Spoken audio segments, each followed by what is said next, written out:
Dave, going back after week one, I know Tim Beck was asked about, Devin Leary's performance a couple of times, and he had mentioned that there was a couple overthrown balls, a couple balls that he, could have gone back and would have loved to have had back. What were your thoughts on his performance after this week, having watched the game film now at this point?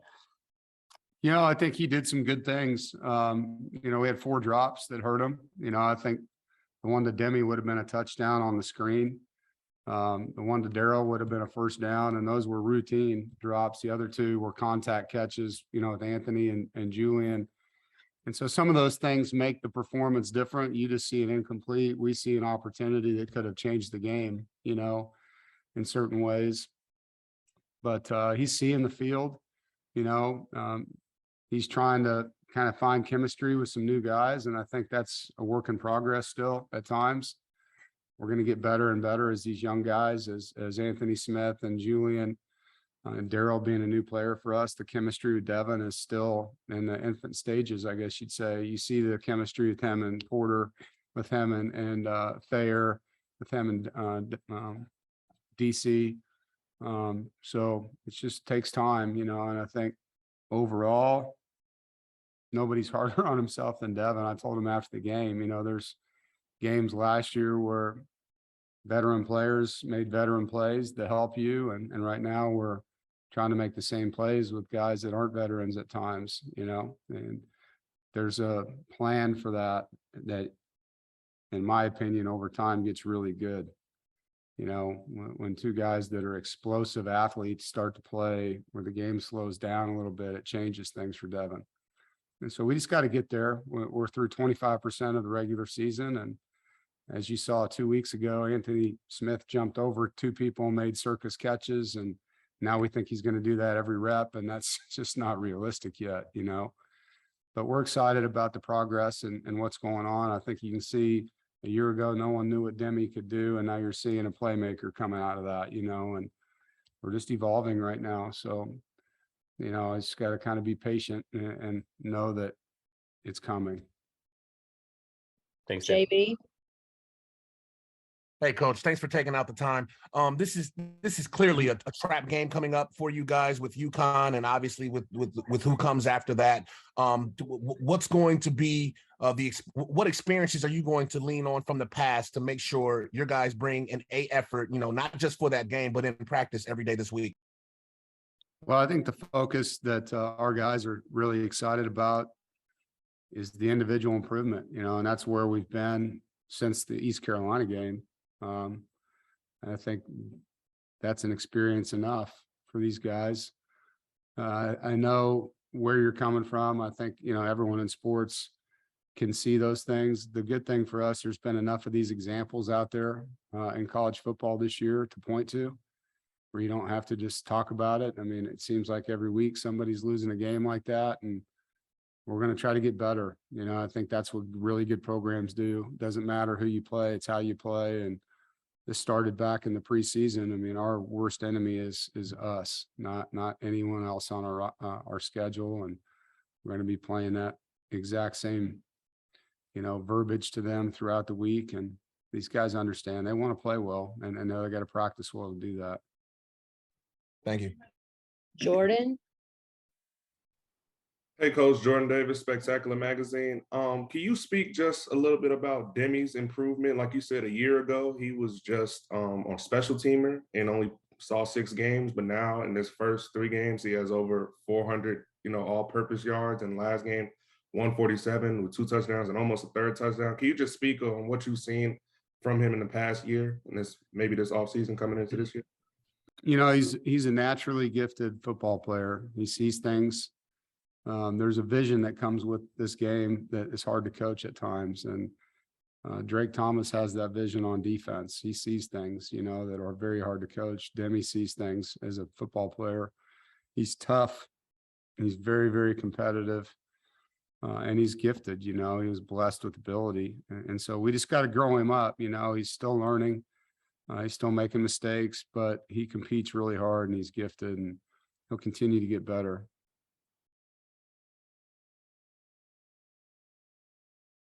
David. Hey, Coach, do you have any updates on the availability of Jordan Houston and Tyler Baker Williams going into this week? Not yet. No, we'll see Justin, our trainer, here this afternoon.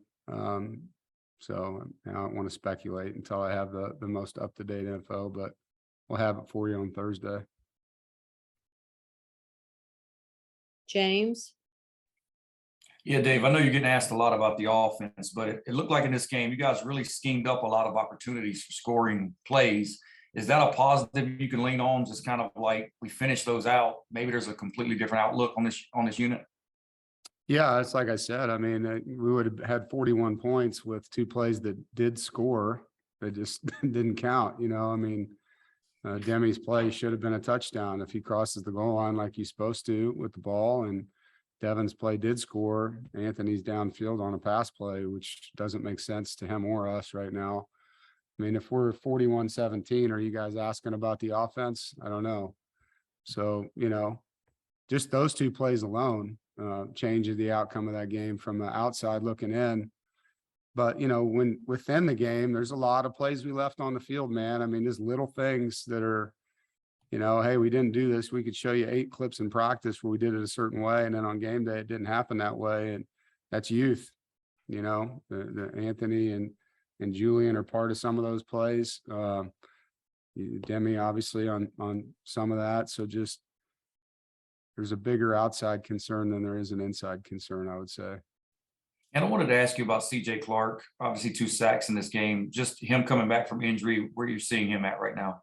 So excited for him. I mean, I think his confidence is growing each week. I said this a couple weeks ago, there's a progression you go through returning from an injury like he had, and can I do this? I think I can. And then you do it. And then you're on to another one and another one. And he's starting to get that, one of his biggest strengths as a D lineman is his explosiveness off the line of scrimmage, that twitch that we call it.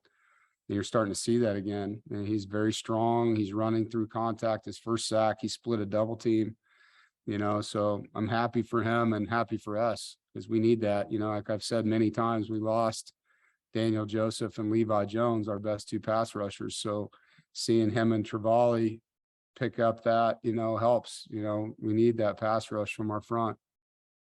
Thanks, Dave. Yep. Aaron? Hey, Dave, I know you learn about your team every time they take the field a little bit about how they respond to moments. I'm curious, when you're playing a power conference opponent like Texas Tech, you talked about their defensive line being good and they made it tough on you. How much value there is in that in terms of pushing you guys to play even better, or maybe more you learn about your team playing against power conference opponents?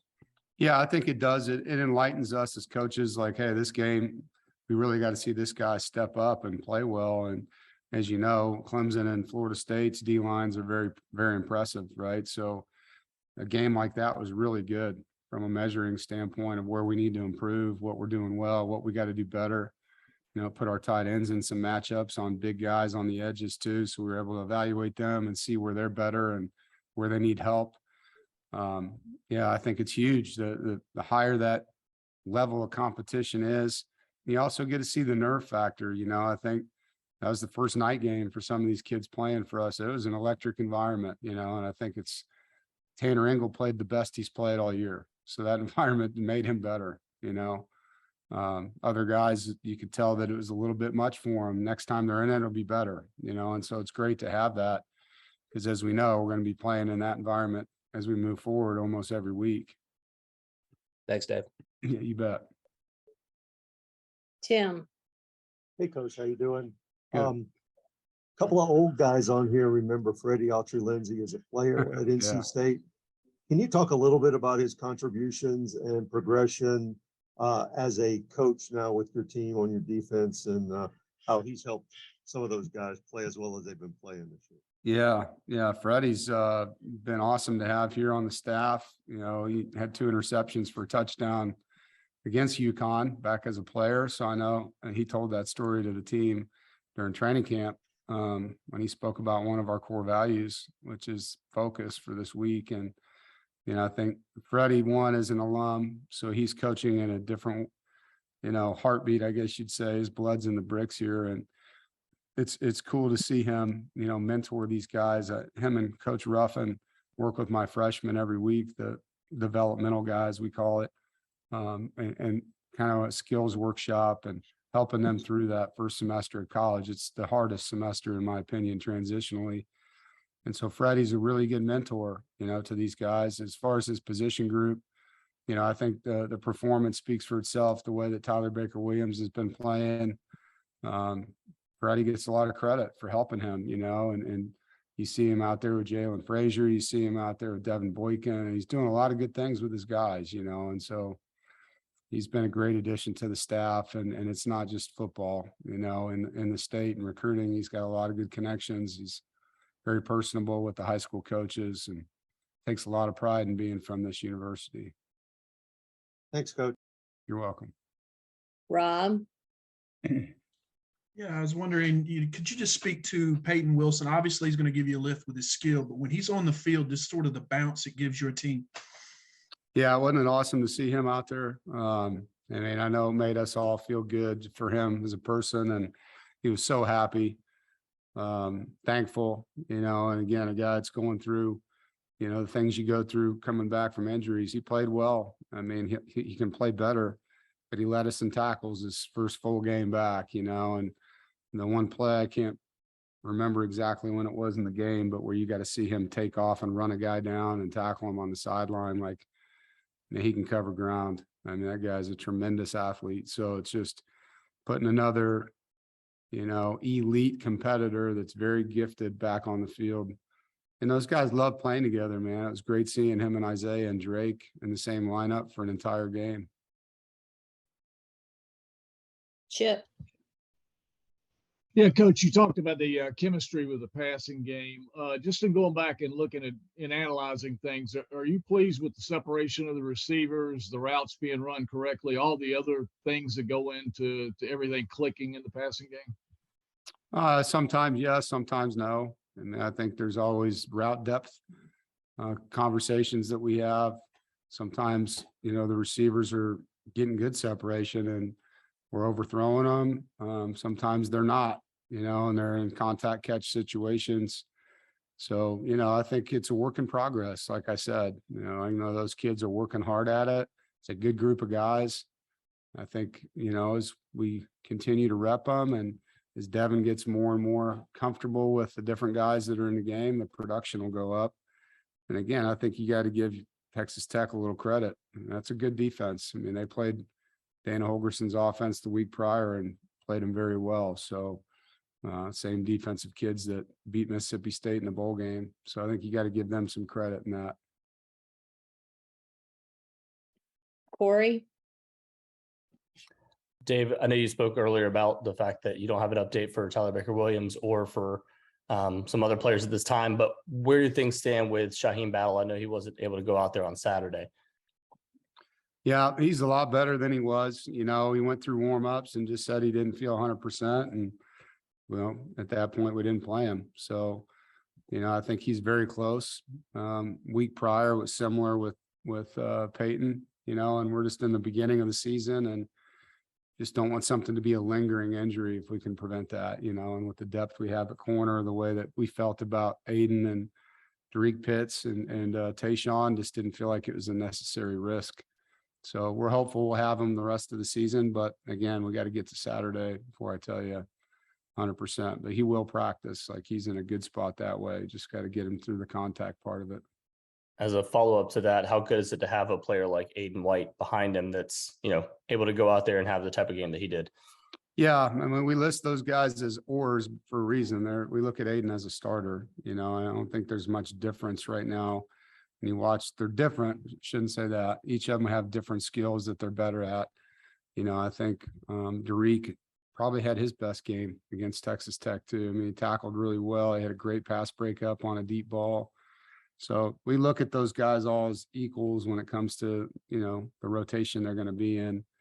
But to answer your question, yeah, I mean, we're super excited about Aiden. We were his freshman year, he went in and had a pick against Liberty as a true freshman and missed him last year when he was out that injury. So it's great to have him back and healthy.